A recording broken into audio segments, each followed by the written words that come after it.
ina da Hamisu Allah subhanahu wataala shine kaman mu iri daya.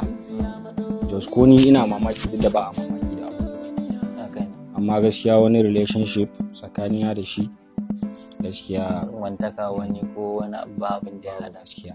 Sai dai wannan kamancece ne. Wannan kamancece ne dai gaskiya ita ce. Ko ba kai ka bata ba ko kana yaro?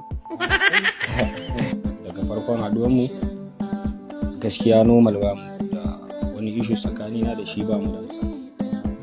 Ta san ba a mugun sarki Sai mugun da fari. Yauwa tsakanina da Hamisu har yanzu ba wani abin da ya canza tsakanina da shi.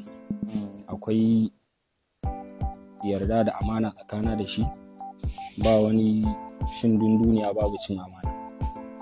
Amma gaskiya mu'amala ta da shi duba da yadda na fiya shishige mushi, yadda muke rayuwa tare sosai, sai na fuskanci a cikin wannan tafiyar ba shine mai damuwa ba.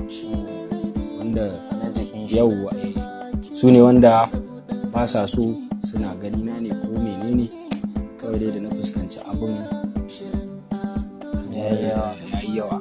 Duba da ni mutum ne wanda na baro garinmu na zo garin nan, kaga ya kamata in tsaya in yi abin da ya kawo ni. To sai na ga ina tare da shi, ba wani abu nake cewa ya dauka ya bani ba, ba wani abu nake roƙonsa ya min ba, sai kuma nake ganin irin wasu abubuwa wanda ni ba zan iya ɗaukar su ba, ka gane? Amma tsakanina da Hamisu babu wani issues da ya faru tsakaninmu da shi, kawai dai inda suke tare da shi ne gaskiya sai a hankali.